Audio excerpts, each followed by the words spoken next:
ಕನ್ಯಾ ರಾಶಿಯವರೇ, ನೀವು ಜೀವನವನ್ನು ಯಾವಾಗಲೂ ಲೆಕ್ಕಾಚಾರ, ಶಿಸ್ತು ಮತ್ತು ಹೊಣೆಗಾರಿಕೆಯೊಂದಿಗೆ ನೋಡಿದವರು. ಇತರರು ಗೊಂದಲದಲ್ಲಿದ್ದಾಗ ನೀವು ಪರಿಹಾರ ಹುಡುಕಿದವರು.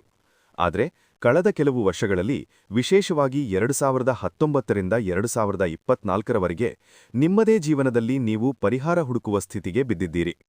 ಶ್ರಮ ಮಾಡುತ್ತಿದ್ದರೂ ಫಲ ತಡವಾಗುವುದು, ನಿಮ್ಮ ಕೆಲಸಕ್ಕೆ ತಕ್ಕ ಮೌಲ್ಯ ಸಿಗದಿರುವುದು, ಕುಟುಂಬದ ಜವಾಬ್ದಾರಿಗಳು ಹೆಚ್ಚಾಗುವುದು ಮತ್ತು ಮನಸ್ಸಿನಲ್ಲಿ ನಿರಂತರ ಚಿಂತನೆಗಳು ನಿಮ್ಮನ್ನು ಒಳಗೊಳಗೆ ದಣಿಸಿದೆ.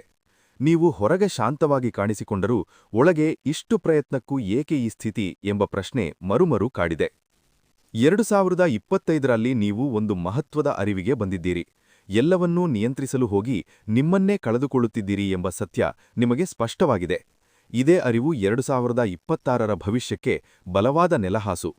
2026 ಕನ್ಯಾ ರಾಶಿಯವರಿಗೆ ಗದ್ದಲದ ವರ್ಷವಲ್ಲ. ಇದು ಸರಿಪಡಿಸುವ, ಸ್ಥಿರಗೊಳಿಸುವ ಮತ್ತು ನಿಧಾನವಾಗಿ ಆದರೆ ಖಚಿತವಾಗಿ ಮೇಲಕ್ಕೆ ಏರುವ ವರ್ಷ. ನೀವು ಇಷ್ಟು ವರ್ಷ ಮಾಡಿರುವ ಶ್ರಮಕ್ಕೆ ವ್ಯವಸ್ಥಿತವಾಗಿ ಪ್ರತಿಫಲ ಸಿಗಲು ಪ್ರಾರಂಭಿಸುವ ಕಾಲ. ಇದೀಗ 2026ರ ಪ್ರಮುಖ ಗ್ರಹಗತಿಗಳತ್ತ ಗಮನಹರಿಸೋಣ. ಶನಿದೇವರು ಈ ವರ್ಷ ನಿಮ್ಮ 7ನೇ ಮನೆಯಲ್ಲಿ ಸಂಚರಿಸುತ್ತಾರೆ.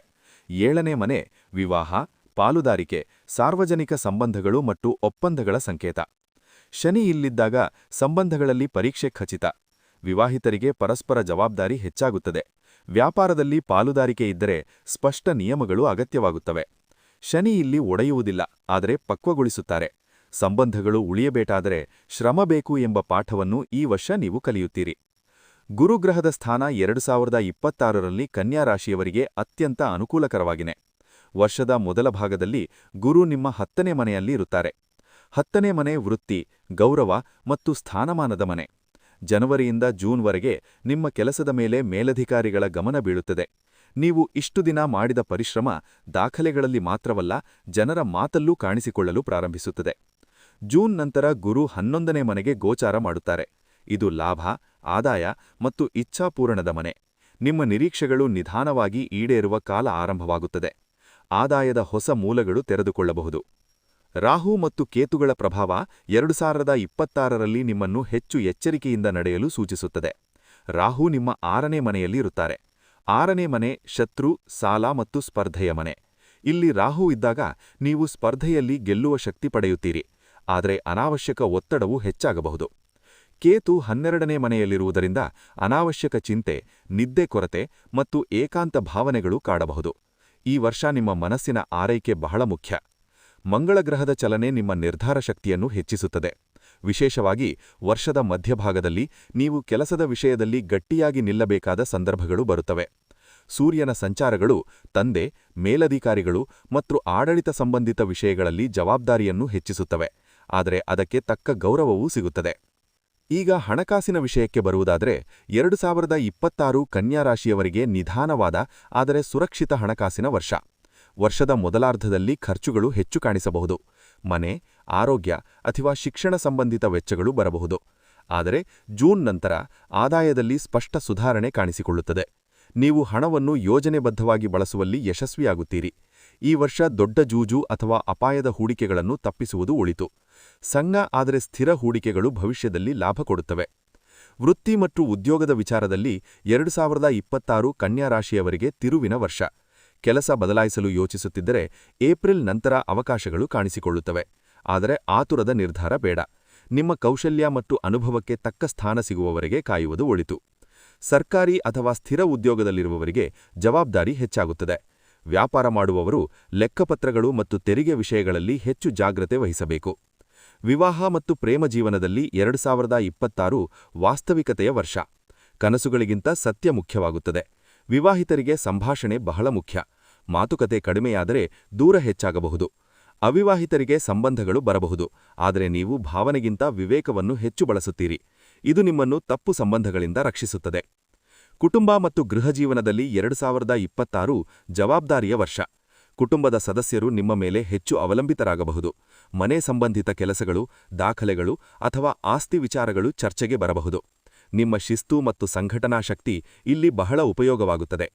ಇದೀಗ ವಿಶೇಷವಾಗಿ ಕನ್ಯಾ ರಾಶಿಯ ಮಹಿಳೆಯರ ಬಗ್ಗೆ ಮಾತನಾಡೋಣ. ಗೃಹಿಣಿಯರಾಗಿರಲಿ ಅಥವಾ ಉದ್ಯೋಗದಲ್ಲಿರುವವರಾಗಿರಲಿ, 2026 ನಿಮ್ಮ ಸಾಮರ್ಥ್ಯವನ್ನು ಮರುಸ್ಥಾಪಿಸುವ ವರ್ಷ. ನೀವು ಯಾವಾಗಲೂ ಸಣ್ಣ ಸಣ್ಣ ವಿಷಯಗಳನ್ನು ಪರಿಪೂರ್ಣವಾಗಿ ಮಾಡುವವರು. ಈ ವರ್ಷ ನಿಮ್ಮ ಆ ಗುಣಕ್ಕೆ ಗೌರವ ಸಿಗಲು ಪ್ರಾರಂಭಿಸುತ್ತದೆ. ಮನೆಯಿಂದಲೇ ಕೆಲಸ ಅಥವಾ ಸಣ್ಣ ಉದ್ಯಮ ಆರಂಭಿಸಲು 2ನೇ ಭಾಗ ಉತ್ತಮವಾಗಿದೆ. ಆದರೆ ನಿಮ್ಮ ಮೇಲೆ ಅನಗತ್ಯ ಒತ್ತಡ ಹಾಕಿಕೊಳ್ಳಬೇಡಿ. ಆರೋಗ್ಯದ ವಿಷಯದಲ್ಲಿ 2026 ಎಚ್ಚರಿಕೆಯ ವರ್ಷ. ಜೀರ್ಣಕ್ರಿಯೆ, ಹೊಟ್ಟೆ, ನರಗಳು ಮತ್ತು ನಿದ್ದೆ ಸಮಸ್ಯೆಗಳು ಕಾಡಬಹುದು. ವಿಶೇಷವಾಗಿ ಮಾರ್ಚ್ ಮತ್ತು ಏಪ್ರಿಲ್ ತಿಂಗಳಲ್ಲಿ ಮಾನಸಿಕ ಒತ್ತಡ ಹೆಚ್ಚಾಗುವ ಸಾಧ್ಯತೆಯಿದೆ. ಜೂನ್ ನಂತರ ದಿನಚರಿ, ಆಹಾರ ನಿಯಮ ಮತ್ತು ವ್ಯಾಯಾಮದಿಂದ ಆರೋಗ್ಯದಲ್ಲಿ ಸುಧಾರಣೆ ಕಾಣಿಸಿಕೊಳ್ಳುತ್ತದೆ. ಅಕ್ಟೋಬರ್ ಮತ್ತು ನವೆಂಬರ್ ತಿಂಗಳಲ್ಲಿ ವಿಶ್ರಾಂತಿಗೆ ಹೆಚ್ಚು ಗಮನ ಕೊಡಿ. ವಿದೇಶ ಯೋಗ ಮತ್ತು ಪ್ರಯಾಣದ ವಿಚಾರದಲ್ಲಿ 2026ರಲ್ಲಿ ಅವಕಾಶಗಳಿವೆ. ವಿಶೇಷವಾಗಿ ಉದ್ಯೋಗ, ತರಬೇತಿ ಅಥವಾ ಕಿರು ಅವಧಿಯ ಪ್ರಯಾಣ ಸಾಧ್ಯತೆಗಳಿವೆ. ದೀರ್ಘಾವಧಿಯ ವಿದೇಶ ಯೋಜನೆಗಳು ನಿಧಾನವಾಗಿ ರೂಪುಗೊಳ್ಳುತ್ತವೆ. ದಾಖಲೆ ಮತ್ತು ಅನುಮತಿಗಳಲ್ಲಿ ಎಚ್ಚರಿಕೆ ಅಗತ್ಯ. ಈ ವರ್ಷದಲ್ಲಿ ಕೆಲವು ಪ್ರಮುಖ ದಿನಾಂಕಗಳನ್ನು ಗಮನದಲ್ಲಿಟ್ಟುಕೊಳ್ಳಬೇಕು. ಮಾರ್ಚ್ ಮತ್ತು ಏಪ್ರಿಲ್ ತಿಂಗಳಲ್ಲಿ ಹಣಕಾಸು ಮತ್ತು ಸಂಬಂಧಿತ ನಿರ್ಧಾರಗಳಲ್ಲಿ ಎಚ್ಚರಿಕೆ. ಜೂನ್ ನಂತರ ವೃತ್ತಿ ಮತ್ತು ಆದಾಯಕ್ಕೆ ಅನುಕೂಲ. ಸೆಪ್ಟೆಂಬರ್ ತಿಂಗಳಲ್ಲಿ ಪಾಲುದಾರಿಕೆ ಮತ್ತು ಸಂಬಂಧಗಳಲ್ಲಿ ಸ್ಪಷ್ಟತೆ. ಡಿಸೆಂಬರ್ ಅಂತ್ಯದ ವೇಳೆಗೆ ನೀವು ನಿಮ್ಮ ಜೀವನ ಹೆಚ್ಚು ವ್ಯವಸ್ಥಿತವಾಗಿದೆ ಎಂದು ಅನುಭವಿಸುತ್ತೀರಿ. ಗ್ರಹಾಧಾರಿತ ಪರಿಹಾರಗಳ ಬಗ್ಗೆ ಮಾತನಾಡುವುದಾದರೆ, ಕನ್ಯಾ ರಾಶಿಯ ಅಧಿಪತಿ ಬುಧ. ಪ್ರತಿದಿನ ಸ್ವಲ್ಪ ಸಮಯ ಮೌನದಲ್ಲಿ ಕುಳಿತು ನಿಮ್ಮ ಆಲೋಚನೆಗಳನ್ನು ಸರಿಪಡಿಸುವ ಅಭ್ಯಾಸ ಮಾಡಿ. ಬುಧವಾರ ಸ್ವಚ್ಛತೆ, ಹಸಿರು ಬಣ್ಣದ ವಸ್ತುಗಳ ಬಳಕೆ ಮತ್ತು ಸತ್ಯವಾದ ಮಾತುಗಳು ಬುಧನ ಶಕ್ತಿಯನ್ನು ಬಲಪಡಿಸುತ್ತವೆ. ಶನಿವಾರ ಸೇವಾ ಕಾರ್ಯಗಳು ಮಾಡುವುದರಿಂದ ಶನಿಯ ಪ್ರಭಾವ ಸೌಮ್ಯವಾಗುತ್ತದೆ. ಅಗತ್ಯವಿರುವವರಿಗೆ ಸಹಾಯ ಮಾಡುವುದು ನಿಮ್ಮ ಮನಸ್ಸಿಗೆ ಶಾಂತಿ ನೀಡುತ್ತದೆ. ಕನ್ಯಾ ರಾಶಿಯವರೇ, 2026 ನಿಮ್ಮನ್ನು ಹೊಸ ವ್ಯಕ್ತಿಯಾಗಿಸುವ ವರ್ಷವಲ್ಲ. ಇದು ನಿಮ್ಮನ್ನು ಬೇಬೆ ಉತ್ತಮವಾಗಿ ರೂಪಿಸುವ ವರ್ಷ. ನೀವು ಈಗಾಗಲೇ ಬುದ್ಧಿವಂತರು, ಶಿಸ್ತಿನವರು ಮತ್ತು ಹೊಣೆಗಾಲಿಕೆಯುತ್ತರು. ಈ ವರ್ಷ ಅದಕ್ಕೆ ಸ್ಥಿರತೆ ಮತ್ತು ಆತ್ಮವಿಶ್ವಾಸ ಸೇರುತ್ತದೆ. ಗಾಬರಿಯಾಗಬೇಡಿ. ನಿಧಾನವಾಗಿ ಸಾಗಿದರೂ ನೀವು ಸರಿಯಾದ ದಿಕ್ಕಿನಲ್ಲಿ ಸಾಗುತ್ತಿದ್ದೀರಿ. 2026ರ ಅಂತ್ಯದ ವೇಳೆಗೆ ನೀವು ನಿಮ್ಮ ಜೀವನದ ಮೇಲೆ ಹೆಚ್ಚಿನ ಹಿಡಿತ ಮತ್ತು ಸ್ಪಷ್ಟತೆಯನ್ನು ಸ್ಪಷ್ಟವಾಗಿ ಅನುಭವಿಸುತ್ತೀರಿ. ಶುಭಂ ಭವತು.